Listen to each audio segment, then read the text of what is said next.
Hello everyone, मैं राजेंद्र जांगीड़ हाजिर हूँ फिर से एक नए वीडियो को लेकर। आज हम चर्चा करेंगे प्रॉपर्टीज़ ऑफ डिटर्मिनेंट्स, सारणिकों के गुणधर्मों पर। डियर स्टूडेंट्स, इससे पहले हमने चर्चा करी थी मैट्रिक्स पर, उसके डेफिनीशंस, संक्रियाएं, गुणधर्म इत्यादि हमने उस पर डिटेल से अध्ययन किया था, सीखा था।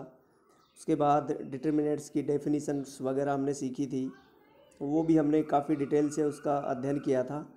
तो ये वीडियो देखने से पहले यदि आपने मेरे पिछले वीडियो नहीं देखे हैं तो उनको देख लेना प्लीज़, और फिर ही ये वीडियो देखें ताकि अच्छी तरह ये समझ में आए। आज हम चर्चा करेंगे प्रॉपर्टीज़ ऑफ डिटर्मिनेंट्स, इसको भी हम डिटेल से समझेंगे, सीखेंगे। डियर स्टूडेंट्स, इसी प्रकार के और अच्छे अच्छे वीडियोज़ देखने के लिए मेरे इस यूट्यूब चैनल को प्लीज़ सब्सक्राइब करें, और जो बेल आइकन जो है उसको प्रेस करें, और बेल आइकन प्रेस करने के बाद जो ऑल का ऑप्शन आता है उसे सिलेक्ट करें ताकि अच्छे अच्छे वीडियो जो अपलोड करूं उनका नोटिफिकेशन आपको मिलता रहे। लेते हैं प्रॉपर्टीज़ ऑफ डिटर्मिनेंट्स, सारणिकों के गुणधर्म। पहला गुणधर्म है, यदि किसी सारणिक की पंक्तियों को स्तंभों में व स्तंभों को पंक्तियों में परस्पर बदल दें तो सारणिक का मान नहीं बदलता। मतलब पंक्तियों को स्तंभों में, स्तंभों को पंक्तियों में बदल दे। अच्छा, इसे शॉर्ट में क्या कहते हैं? आर इंटरचेंज सी। ये संकेत है इसको लिखने का, गणितीय भाषा में वैसे लिखेंगे। आर मतलब ऑल रोज, सभी पंक्तियाँ। सी मतलब ऑल कॉलम्स, सभी स्तंभ, और बीच में इंटरचेंज।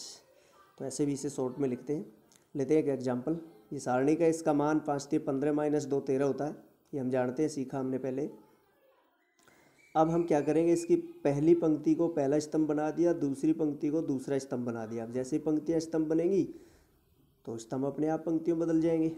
तो ये हो गया पंक्तियों को स्तंभों में, स्तंभों को पंक्तियों में बदलना, ऐसे बदल दिया है, ये सारणिक आ गई। अब इसका मान ज्ञात करते हैं तो वही 13 आ रहा है। कहने का मतलब ये हुआ कि सारणिक की पंक्तियों को स्तंभों में, स्तंभों को पंक्तियों में बदलने पर सारणिक का मान नहीं बदलता। अर्थात यदि ए एक वर्ग आव्यूह है, कितनी भी कोटि का हो सकता है, और उसकी सारणिक का मान या फिर उस आव्यूह के ट्रांसपोज की सारणिक का मान इक्वल होता है, ऐसे भी हम इसको लिखते हैं। यही उसी का शॉर्ट है, ये जो हमने लिखा है ये डेफिनीशन उसी का शॉर्ट है, ऐसे भी लिखते हैं इसे।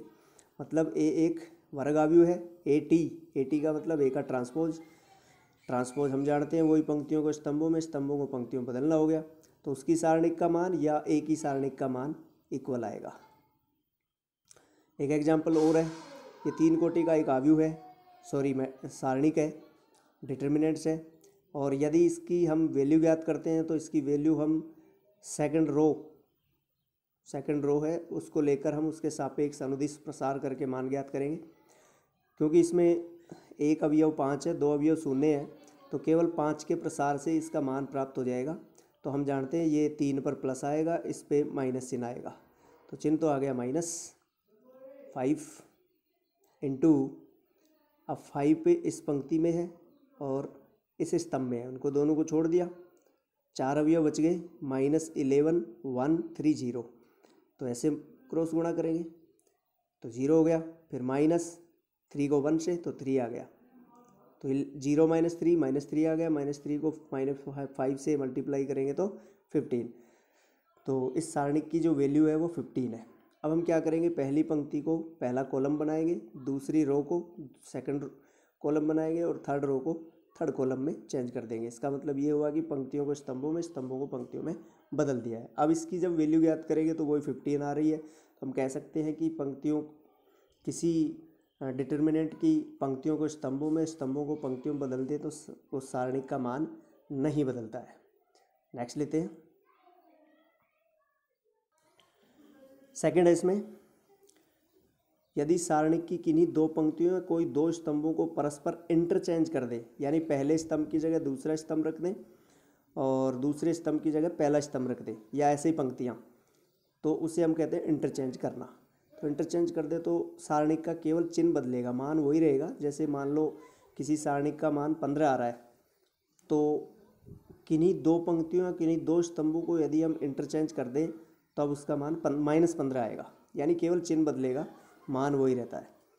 तो देखिए हम एग्जाम्पल से इसको समझते हैं। ये एक डिटर्मिनेंट है, इसकी वैल्यू 13 है, ये हम जानते हैं, कैसे ज्ञात करते हैं। फिर हम क्या करेंगे, ये जो स्तंभ है फर्स्ट कॉलम को सेकंड कॉलम की जगह रख देंगे और सेकंड कॉलम को फर्स्ट कॉलम की जगह रख देंगे। तो ये हो गया दो कॉलम फर्स्ट और सेकंड को आपस में इंटरचेंज करना। तो आप देख सकते हैं ये जो डिटर्मिनेंट है अब ये हो गई। अब इसकी वैल्यू हम ज्ञात करेंगे तो 2 - 15 तो -13। तो पहले आया 13 फिर आया -13, तो इसका मतलब हम इसको ऐसे लिखेंगे, ये डिटर्मिनेंट इक्वल टू माइनस ये डिटर्मिनेंट। ठीक है, ऐसे एक एग्जांपल और 3 ऑर्डर का यदि हम एक डिटर्मिनेंट लेते हैं, ये 3 कोटि का सारणिक है और इसकी वैल्यू हमने अभी पिछले प्रॉपर्टीज़ में हमने पढ़ी है। इसकी वैल्यू जो है 15 है, आई थी अभी, इसकी वैल्यू 15 है। अब हम क्या करेंगे, किन्हीं भी दो पंक्तियों को आपस में इंटरचेंज करते हैं। तो ये हमने R1 और R3 यानी पहली और तीसरी पंक्ति को आपस में इंटरचेंज करते हैं। ये जो पहली पंक्ति है इसको हम तीसरी पंक्ति के स्थान पर रखेंगे और तीसरी पंक्ति को पहली पंक्ति के स्थान पर रखेंगे। तो ये हमने ये रख दिया है, ये सारणिक बन गई। अब इसकी वैल्यू ज्ञात करेंगे तो -15 आ रही है। कहने का मतलब है पहले 15 आई, अब इसका मान -15, केवल चिन्ह का अंतर है, मान वही है। तो हम देख सकते हैं इसका मान 15 आया और इसका मान -15। तो हम इन दोनों सारणिकों को, इसको और इसको किस प्रकार लिख सकते हैं, क्योंकि इनमें माइनस चिन्ह का अंतर है। तो ये सारणिक इक्वल टू माइनस ये सारणिक, और ये किस प्रकार माइनस चिन्ह हुआ है, चेंज हुआ है इसका माइनस चिन्ह इसलिए आया क्योंकि R1 और R3 यानी पहली और तीसरी पंक्ति को आपस में इंटरचेंज किया है। ये पहली पंक्ति है, तीसरी की जगह रख दी है, तीसरी पंक्ति है, ये पहली की जगह रख दी है, इसलिए इसका चिन्ह बदल गया, ये माइनस चिन्ह आ गया। ठीक है, तो हम इसे जनरल फॉर्म में हम ऐसे लिख सकते हैं कि ये एक डिटर्मिनेंट है, सारणिक है, A1 B1 C1 A2 B2 C2 A3 B3 C3। अब यदि हम इसके कोई दो कॉलम चेंज कर लेते हैं, हाँ नहीं, कोई दो पंक्तियां हम चेंज कर रहे हैं, दूसरी पंक्ति और तीसरी पंक्ति। देखिए आप, इसको हमने तीसरी पंक्ति को दूसरी पंक्ति के स्थान पर रख दिया और दूसरी पंक्ति को तीसरी पंक्ति के स्थान पर रख दिया, तो इसका चिन्ह बदल गया। केवल चिन्ह बदलेगा, मान वही रहेगा। तो हम कह सकते हैं यदि किसी सारणिक की किन्हीं दो पंक्तियों या दो स्तंभों को परस्पर इंटरचेंज कर दें तो सारणिक का चिन्ह बदल जाता है। ओके, चलते हैं नेक्स्ट। यदि किसी सारणिक की कोई दो पंक्तियां, कोई दो स्तंभ सर्वसम हो, आइडेंटिकल हो, तो सारणिक का मान 0 होता है।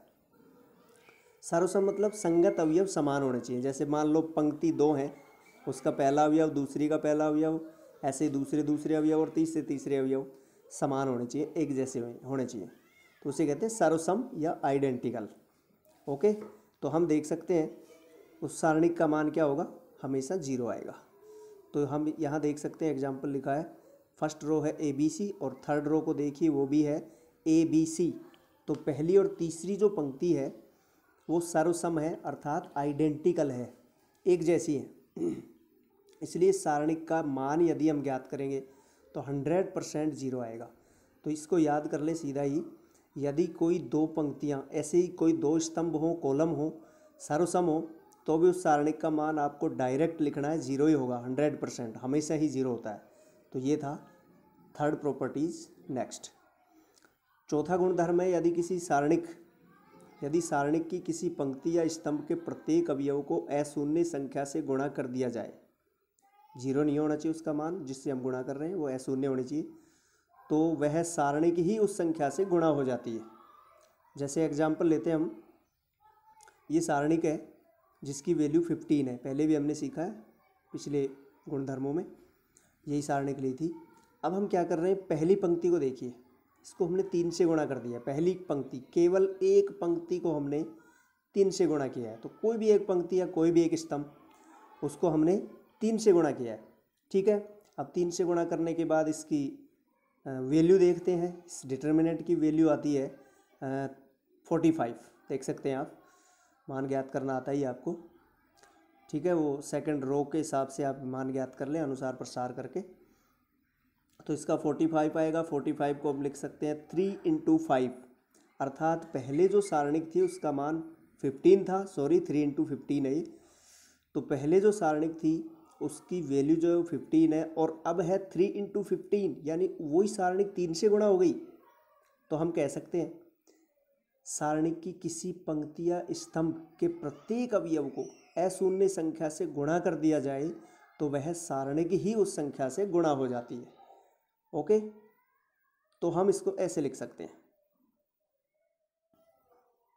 दूसरे शब्दों में हम इसको ये भी कह सकते हैं कि ये सारणिक है, इसको देखिए, इसकी फर्स्ट रो को देखिए और उसके प्रत्येक अवयव में क्या कॉमन आ रहा है वो देखिए। 3 कॉमन आ रहा है क्योंकि 3 × 3 9 होता है, 3 × -11 -33 होता है और 3 × 1। तो हम देख सकते हैं फर्स्ट रो के प्रत्येक अवयव में 3 कॉमन आ रहा है, तो ये सारणिक के बाहर गुणा में आ जाएगा। तो ऐसे भी कह सकते हैं हम। तो किसी एक ही पंक्ति को या एक ही स्तंभ को गुणा करने का मतलब वो पूरी की पूरी सारणी की उस संख्या से गुणा हो जाती है। समझ में आया होगा। इसी प्रकार हम एक एग्जाम्पल और लेते हैं। ये एक डिटर्मिनेंट है, आप देख सकते हैं इसकी फर्स्ट रो में 3 कॉमन आ रहा है, देख सकते हैं। सेकंड जो पंक्ति है उसमें 2 कॉमन आ रहा है और तीसरी जो पंक्ति है उसमें 5 कॉमन आ रहा है। तो हम ये एक एक पंक्ति में से तीनों अवयव एक साथ कॉमन ले सकते हैं, सारणिक के बाहर निकाल सकते हैं गुणा में। तो पहली पंक्ति में 3, दूसरी पंक्ति में 2 और तीसरी पंक्ति में 5 कॉमन हमने लिया है। तो 3 × 2 × 5 फाइनली 30 हो गया बाहर तो गुणा में। तो सारणिक के गुणा में 30 आ गया, 3 × 2 × 5। अब इसमें से 3 निकाल दो, ये बचेगा A B to C। इसमें से 2 निकाल दो कॉमन, तो यह आएगा X 2Y 3Z। इसमें से 5 निकाल दो कॉमन, तो यह आएगा L M 2N। ठीक है, तो ये है यदि एक ही पंक्ति को या एक ही स्तंभ को के प्रत्येक अवयव को किसी संख्या से गुणा कर दें तो वो सारणी की उस संख्या से गुणा हो जाती है। तो दूसरे शब्दों में हम ये भी कह सकते हैं कि यदि किसी एक पंक्ति में कोई संख्या कॉमन आ रही है तो बाहर गुणा में ले लेते हैं। ऐसे ही दूसरी पंक्ति, तीसरी पंक्ति, दूसरा स्तंभ, पहला स्तंभ, तीसरा, यानी सभी में, पंक्ति हो या स्तंभ हो, सभी में कोई ना कोई संख्या यदि कॉमन आ रही है तो वो बाहर गुणा में लेते जाते हैं हम। तो ऐसे गुणा में ले सकते हैं। ठीक है, तो ये था चौथा गुणधर्म। लेते हैं 5वां। यदि किसी सारणी की किसी पंक्ति या स्तंभ के, कोई एक पंक्ति हो सकती है या कोई एक स्तंभ हो सकता है, पंक्ति या स्तंभ के कुछ या सभी या तो कुछ या सभी अवयव 2 या 2 से अधिक संख्याओं के योगफल के रूप में हों तो उसे हम 2 या 2 से अधिक सारणिकों के योगफल के रूप में व्यक्त कर सकते हैं। तो चलिए हम इसे एक एग्जाम्पल से समझते हैं। तो ये एक सारणिक लिखी हुई है, इसके पहले स्तंभ को देखिए, प्रत्येक अवयव 2 संख्याओं के योगफल के रूप में है। तो हम क्या करेंगे, इसे 2 सारणिकों के योगफल के रूप में व्यक्त कर सकते हैं। पहली सारणिक प्लस दूसरी सारणिक। कैसे?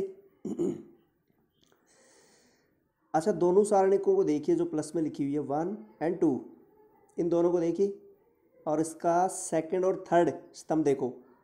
सेकंड स्तंभ B1 B2 B3, इसका और इसका भी सेम ही है। थर्ड देखिए C1 C2 C3, इसका और इसका भी सेम ही है। ठीक है, अब इसका पहला स्तंभ है ये A1 A2 A3, बीच में क्या आ गया, प्लस। और इसका पहला स्तंभ देखिए D1 D2 D3, ये वाला है। तो कहने का मतलब जिस पंक्ति या जिस स्तंभ के अवयव 2 या 2 संख्याओं के योगफल के रूप में या अधिक भी हो सकते हैं, तो हम उसे 2 सारणिकों के योगफल के रूप में जब व्यक्त करेंगे तो वही स्तंभ या उसी पंक्ति के जो अवयव हैं वही चेंज होंगे। अन्य पंक्ति या स्तंभ के अवयव सेम ही रहते हैं। जैसे पहले स्तंभ के अवयव 2 संख्याओं के योगफल के रूप में थे, 2 संख्याओं के योगफल के रूप में, तो पहले स्तंभ ही चेंज हुए हैं। जो 2 सारणिकों के योगफल के रूप में हमने व्यक्त किया इसको, उसके पहले स्तंभ ही चेंज हुए हैं। दूसरे और तीसरे स्तंभ सेम ही है। तो ऐसे हम कह सकते हैं कि यदि किसी पंक्ति या किसी स्तंभ के कुछ या सभी अवयव दो या दो से अधिक संख्याओं के योगफल के रूप में हो तो उसे हम दो या दो से अधिक सारणिकों के योगफल के रूप में व्यक्त कर सकते हैं।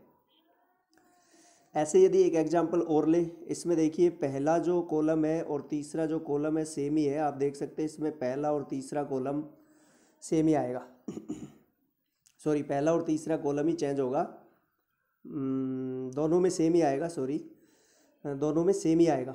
क्या होगा, पहला और तीसरा जो कॉलम है, पहला तीसरा दोनों में देखो बीच में प्लस लगा हुआ है, दो सारणिकों के योगफल के रूप में लिखा हमने इसे, तो पहला और तीसरा कॉलम वही है। अब दूसरा जो कॉलम है उसको देखो पहला अवयव दो संख्याओं के योगफल के रूप में b1 d1, तो यहाँ आ गया b1 प्लस लगा के यहाँ आ गया d1। ओके, अब दूसरा जो अवयव है वो केवल b2 है, इसमें एक ही अवयव है, दूसरा अवयव नहीं है, तो हम ऐसे लिख सकते हैं इसे, कैसे, +0, यानी b2 + 0, अर्थात यहाँ तो आ गया b2 और यहाँ आ गया 0, बीच में ये प्लस है ही समझ में आ रहा होगा। ठीक है, तीसरा जो अवयव है इसका दूसरे कॉलम का वो b3 d3 है, तो यहाँ तो आ गया b3 और यहाँ आ गया d3, तो समझ में आया होगा स्टूडेंट्स। तो इस प्रकार ये 5 प्रॉपर्टीज़ हमने सीखी है, अभी प्रॉपर्टीज़ और हैं, लगभग 5 ही हैं और, तो नेक्स्ट वीडियो में हम लेंगे उनको अच्छी तरह डिटेल से। तो आशा करता हूँ, उम्मीद करता हूँ ये समझ में आया होगा। तो इसी प्रकार के और अच्छे अच्छे वीडियोज़ देखने के लिए फिर से मैं कहूँगा कि आप मेरे यूट्यूब चैनल को अभी तक सब्सक्राइब नहीं किया है तो प्लीज़ कर लें इसे, ठीक है, और दोस्तों में शेयर भी करें, कमेंट भी करें, ज़्यादा से ज़्यादा इसे शेयर करें ताकि सबको लाभ मिल सके। तो लेते हैं जल्दी ही नेक्स्ट प्रॉपर्टीज़ अगले वीडियो में, तब तक के लिए नमस्कार, बाय बाय।